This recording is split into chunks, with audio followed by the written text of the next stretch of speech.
escapes will always come at a cost. I'll get out of here, and I will. There's gonna be carnage. Dinner time. Hey everybody, it's Charlie. Huge news. Sony dropped a promo for the Venom sequel this past weekend, and almost nobody noticed it because of the avalanche of other people dropping trailers and footage, so we gotta break this down. Obviously, spoiler warning if you have not seen Venom yet, because we'll be talking about the post-credit scene and some of the clear things that they set up. Pretty much what you'd expect. There's also a new round of that Spider-Man PS4 game giveaway going on this week. All you have to do to enter that is be a subscriber and leave a Venom-related comment on the video. Be sure to stick around to the end of the video because there is a hot off the presses Marvel scoop that I'll add to the end of this after I talk about all this Venom Carnage stuff.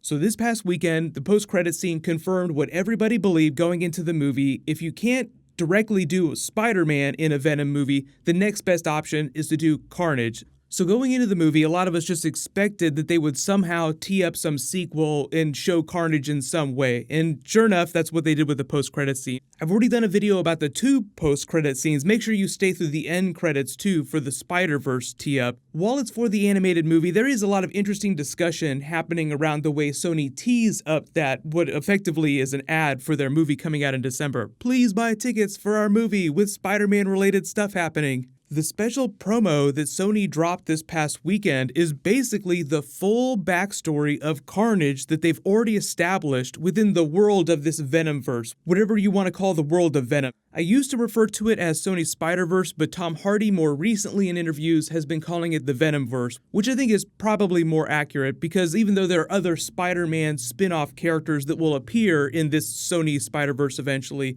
we don't know exactly when we're going to get that Tom Holland crossover. So what's happened here is they've basically just done a promo for Eddie's interview with Cletus Kasady that you get in that post-credit scene. So it's like the next moment after this as Eddie begins to interview him and learn about his life. There are a lot of Easter eggs in here. They're mostly accurate to his comic book backstory in the comics, albeit this is happening in San Francisco and not in the New York City area, which is where Eddie wound up in prison in a cell with Cletus Kasady, which led to the birth of comic book Carnage. So obviously the Venomverse version of this is going to be a little bit different. Some of this story is just vicious too. So Cletus Kasady pushed his grandmother down a flight of stairs, killing her, later going on a huge massacre in New York City before slaughtering 11 people in Rikers Maximum Security Penitentiary. That's actually a direct reference to the comic book origin, where he gets the symbiote then busts right out. The Venom symbiote had come to rescue Eddie Brock. He immediately burst right through the wall, didn't really take too many guards out, but when Kasady got the Carnage symbiote, he immediately turned around and just took out a whole bunch of guards. There was actually a reference to Eddie Brock's time at the Daily Globe, which is a reference to a Spider-Man comic book story, so there were some references to the Spider-Man character in the Venom movie. I'll do an Easter egg video with everything in a couple days. The interview with Cletus Kasady goes on though, gets even worse. Brock learned that Kasady had an Oedipal complex and once dug up his mother's grave. The Brooklyn-born mass murderer is described by Eddie as a homicidal maniac with an insane mind and a lust for destruction. If you're not a big comic book reader, just think of it as Venom having his own version of the Joker, someone that wants to watch the world burn. As a child, an orphan Kasady grew up in St. Estes Home for Boys, that's also right out of the comics, which was later set aflame. Eddie correctly suspects that it was Cletus Kasady, like it was in the comics, all for the purported purpose of killing the disciplinarian administrator that Kasady did not like. The notes go on. Kasady tortured and killed his mother's dog with a drill, once pushed a girl in front of a bus, instantly killing her when she rejected his advances. Some of the notes detail Kasady's ethos, according to Brock, like he's trying to parse what it all means for him, if he's just doing all this because he likes to do it or for some grand design behind it. They kind of allude to it during the post-credit scene. The way he frames Kasady's mind actually does sound like a couple of things that they talk about during the course of the Venom movie when the symbiote comes to Eddie Brock and tries to explain that they can do whatever they want. So he says that Kasady seeks the ultimate freedom, truly doing whatever you want. So imagine the Venom symbiote is tempered by Eddie's desire to only hurt bad people and sort of agrees to that. So you imagine someone like Kasady gets a symbiote. The symbiote will just feed off of what he wants to do. We can truly do whatever we want.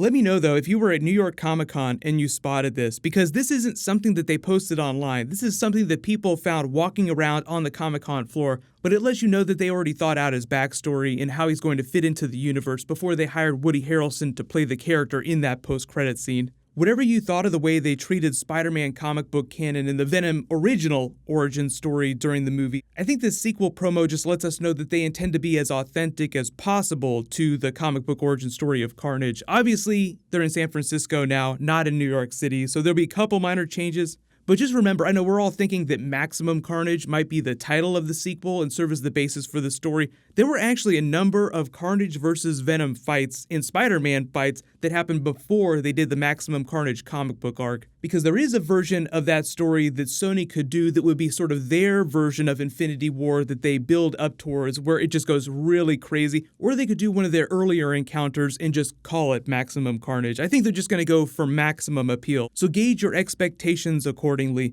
But let me know, what do you actually want them to do with Carnage inside the Venomverse of Sony movies? Because we have the Morbius movie with Jared Leto that's probably going to get made. We also have the Kraven the Hunter movie, which is also pretty likely to get made because he's such a big character. They haven't said much about how they're going to use that character, but as for now, it seems like they can't use Tom Holland, at least yet, so that would probably mean that Kraven the Hunter would be hunting Venom instead of hunting Spider-Man. Makes pretty easy sense. I don't know if I would want to see a Kraven the Hunter movie if you don't have any of the spider-related characters in it. But let me know in the comments, they have a couple really big characters besides Tom Holland's Spider-Man. How do you want them to all use these in crossover movies, or do you just want them to be more standalone? What happened this past weekend is it blew past box office expectations by a lot, which I think assures it a sequel regardless of what happens in subsequent weeks, even if the box office drops sharply. So Sony hasn't made any official announcement or dated when they're going to do that Venom Carnage movie, but just expect that within the next 2 years. They've signed Tom Hardy for a trilogy. My expectation is that they'll shoot for the Tom Holland crossover if they think they can actually pull that off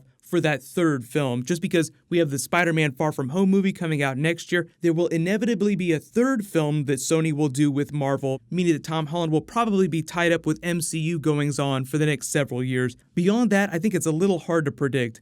The big Marvel scoop while I was finishing this video is that James Gunn was announced to direct and write Suicide Squad 2 at DC. So first Bendis, now James Gunn. What'll happen is if you guys really want, I'll do a separate video about that. The Disney CEO made some very specific statements about what his stance was on James Gunn in general, making this Marvel to DC jump inevitable. But what's going to happen is I'll do my Venom Easter eggs video in the next couple of days. The Flash episode 1 is back tonight, so I'll do a video for that next. Just leave all your Marvel video requests in the comments below, and I'll leave that Spider-Man game giveaway open in all my Marvel videos this week. I'll remind people when I post new Spider-Man. Click here for the Venom post-credits, and click here for that new Tom Holland Avengers 4 video. Thank you so much for watching. Everybody stay awesome. I'll see you guys tonight.